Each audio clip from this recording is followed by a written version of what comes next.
3.5 million. Yes, that is the number. That is the big number. We need to build that many more homes, according to CMHC, on top of what's already being planned by 2030. And guess what, my friends? We don't have a plan for that. We've never built that many homes before here in Canada. Well, this is something we talk about with our good friend and mortgage broker, Mr. Dion Begg, right after this.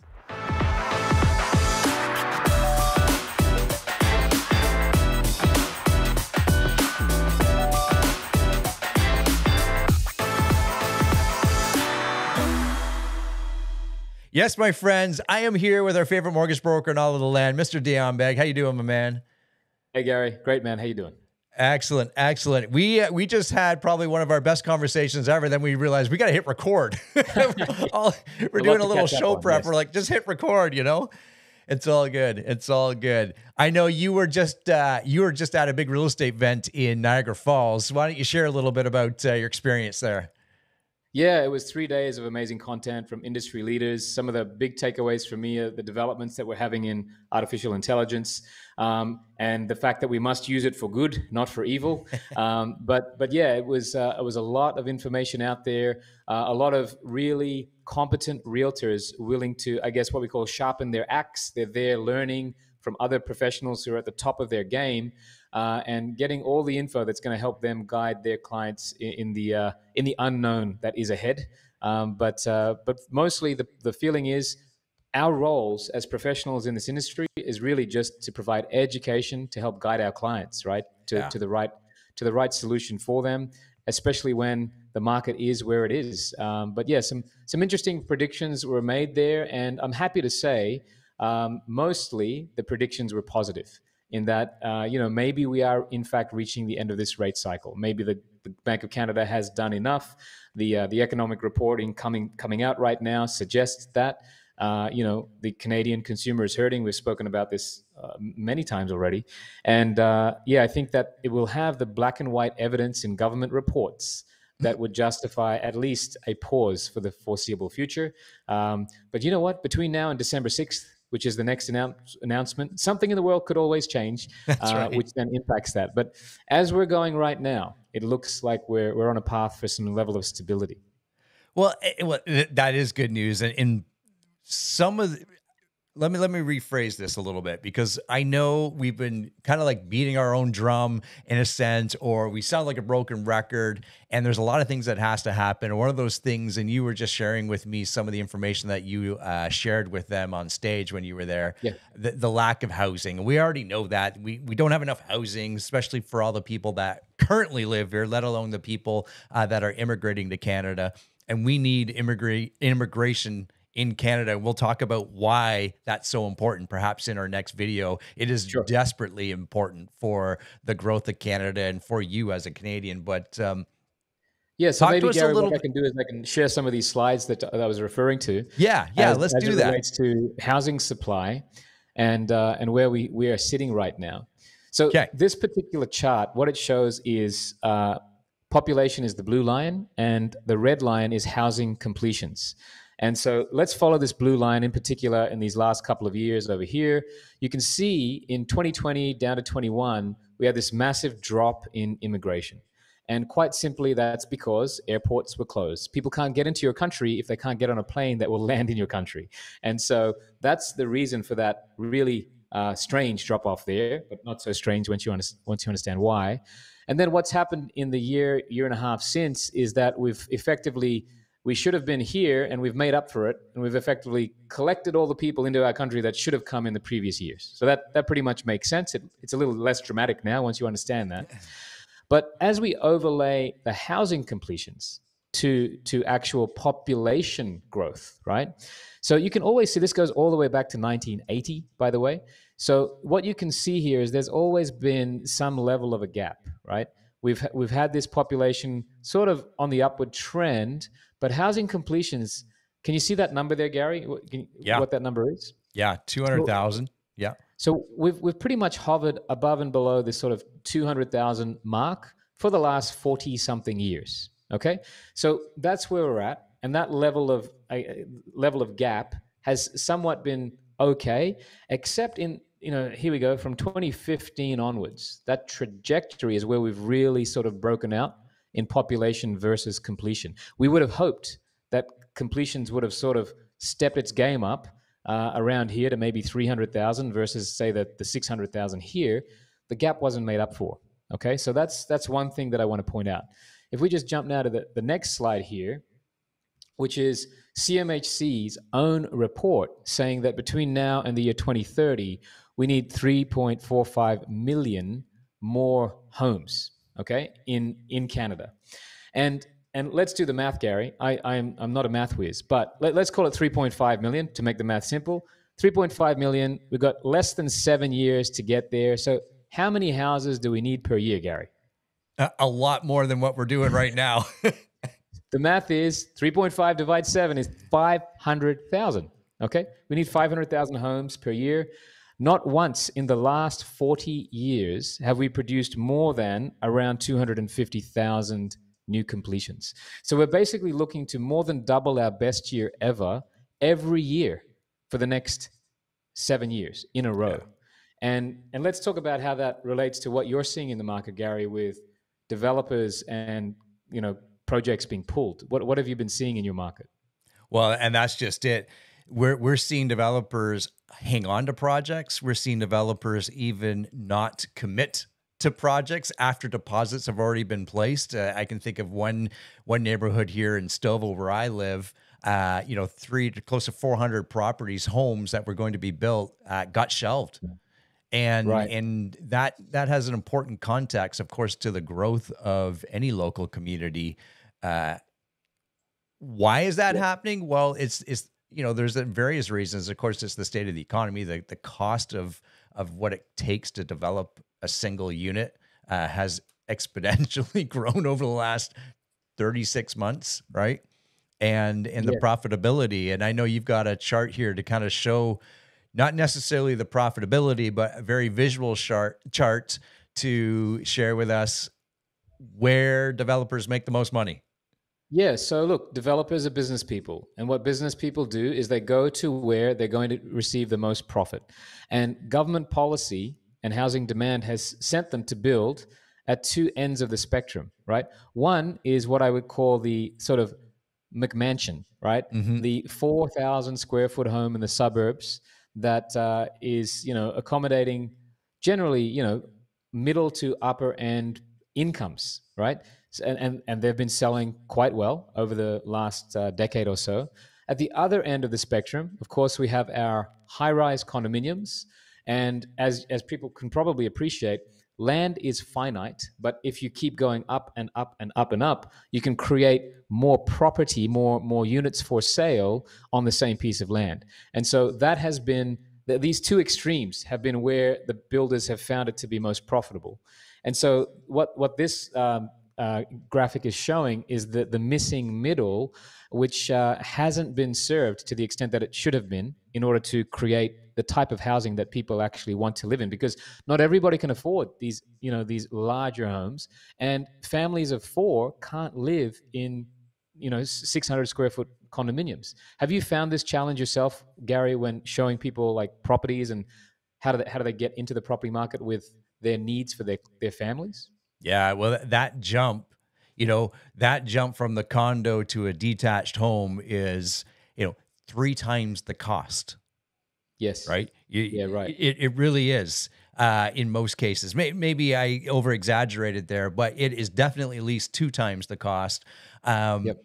And where we're starting to see developers build, definitely over the last 5 or so years, is kind of, if you're looking at your chart there, your mid-rise or that far end, the condo towers, and I know people have seen it, that triple stacked or that live work area where we're seeing how many units can we fit into a small parcel of land going up 3-4 stories at best. Because it's a scale of economy. They want to fit in as many units, the developers, where they can, so they can make their profit. We're in a nation where you can make profit. Let's not throw any shade on the developers. And they work within the confines of what the government policies have provided them, right? And I know this to be a fact as well. We're seeing some of the large real estate holders in Canada, like your RioCans and some of your Yes. other developers or holders, I should say. And if you think of RioCan owns many office towers in the downtown cores. They also own commercial units or resale units in a sense where think about your local, Metro Plaza is probably owned by Yep. RioCan. Yep. They own some malls. And what do malls have? They have a People and tremendous jobs. people, right? Yeah. Food Tremendous court. You'll find footprint me in the food court. and food court and jobs, right? Yes. What they don't have is residential units.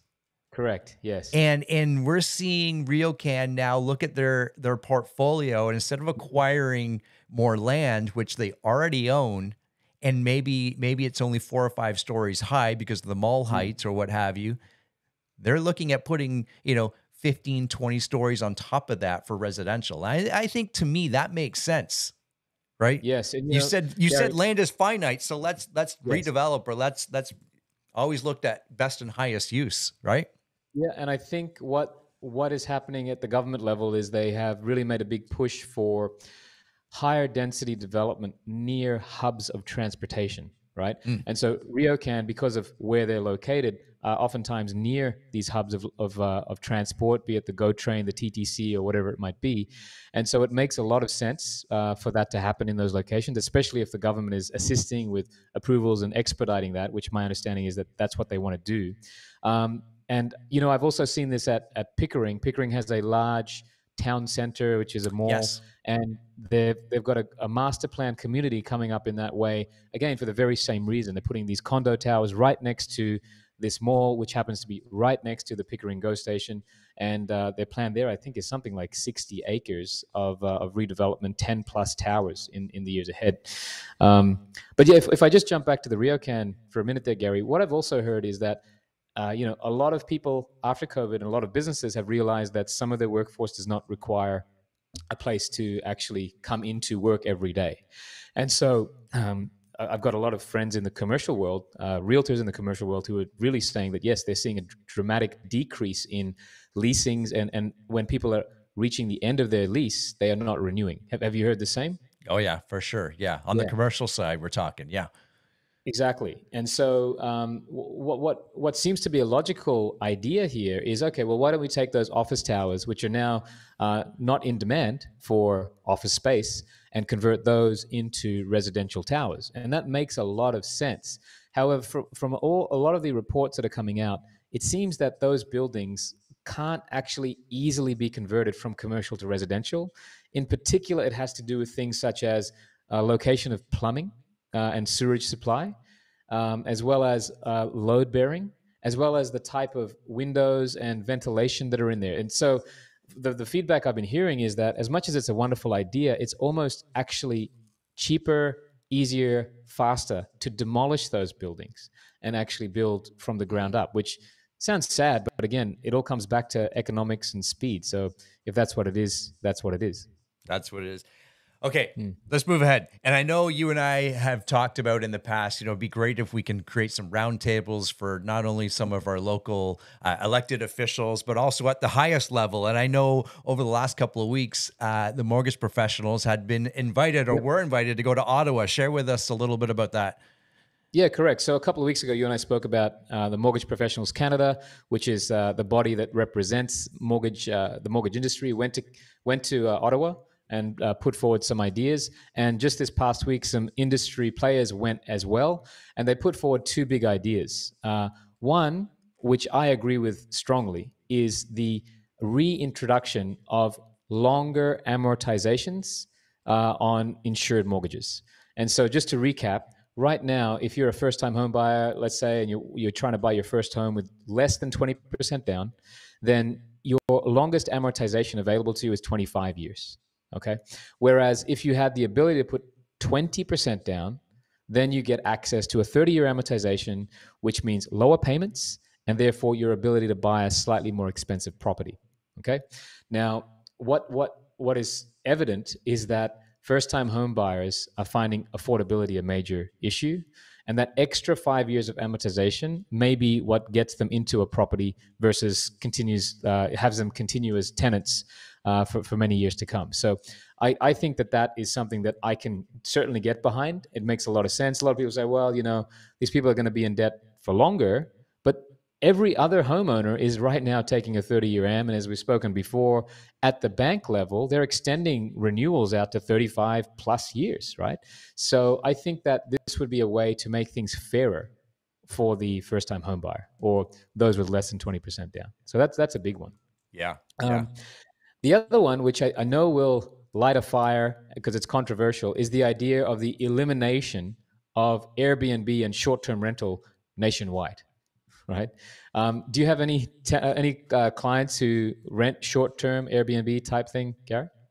Yeah, I have a few, none that I worked with personally. I have a few colleagues that obviously went and bought cottages and things like Yes. that. Yep. And they use Airbnb or short-term rentals to help, pay Right. for that property. Yeah. And I know where you're going with this, and I got some thoughts on both sides of the fence, if you will. Yeah.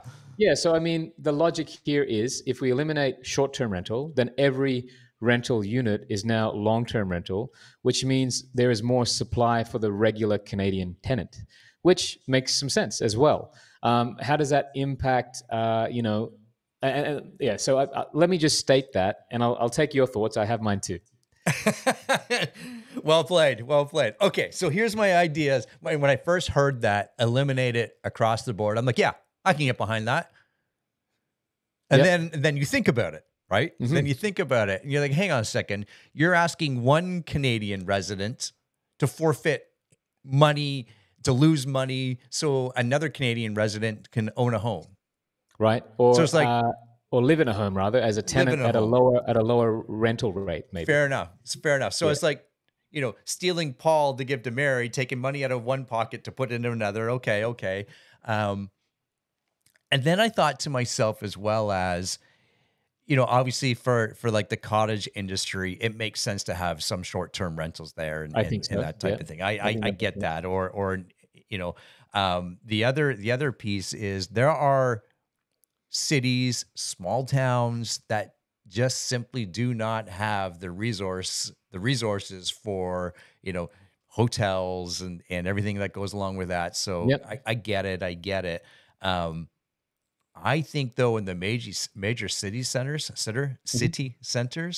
yes, you can make a strong case to eliminate it. And I know some big cities in North America have already done that. Yeah. And I think that selectively, exactly what you said there, selectively, strategically, it might make sense based on geographic location and population, all of those things as they relate to each other. But the other thing too, Gary, is that you and I both know that when policies change, investors change, right? They just follow policy. So if ultimately it becomes less attractive to buy that unit, and the only way you can buy that unit is to make it a long-term rental, then you might have investors just choosing to sit on the sidelines. And so then what happens? What happens there is, who's going to make up for the provision of that? Is the government going to give incentives to builders to hold these as long-term rentals themselves? I know that they've done that in the form of reduction in HST, which encourages those builders to build those purpose-built buildings. But on already existing structures, could they retroactively apply it in some way? I don't think that it's going to be an easy transition to something like this. There'll always be pain with a choice like this, and there could be some investors who lose their shirts as well because they had bought something with a certain rental income expected, and if they're forced to bring that property to market now as a long-term rental and they lose, let's just say $1,000 a month, then does that send them bankrupt? Does that then make that property devalue for them? Are they losing out as well? So yeah, the whole robbing Peter to pay Paul, so to speak, is in play there. Yeah. Now there are elements out of the Airbnb perspective that I totally get, and we got to lock it down. Like the whole Airbnb arbitrage scenario, that has to go. And if you don't know what that is, it's somebody at one point got smart, and thought they were smart and did this. I'm gonna go lease a property from Dion. I'm going to go lease another property from another friend or another landlord. and my lease rate, we'll call it at $3,000 a month for Yep. these properties per property. And I'm going to go list them on any short-term rental site like Airbnb or Yep. what have you, Verbo and everything else. And I'm going to make $5,000 a month. So I clear 2,000. Yep. Yep. And again, they're just players in the market playing what the market is saying to do, right? Yeah. Yeah. So it wasn't against the law, right? Yep. Now, it might be, you might have some landlord tenant issues there with the specific landlord. However, you created the sandbox, and that's what came out of it. So to me, that's a very risky environment to be in if you're the person doing that.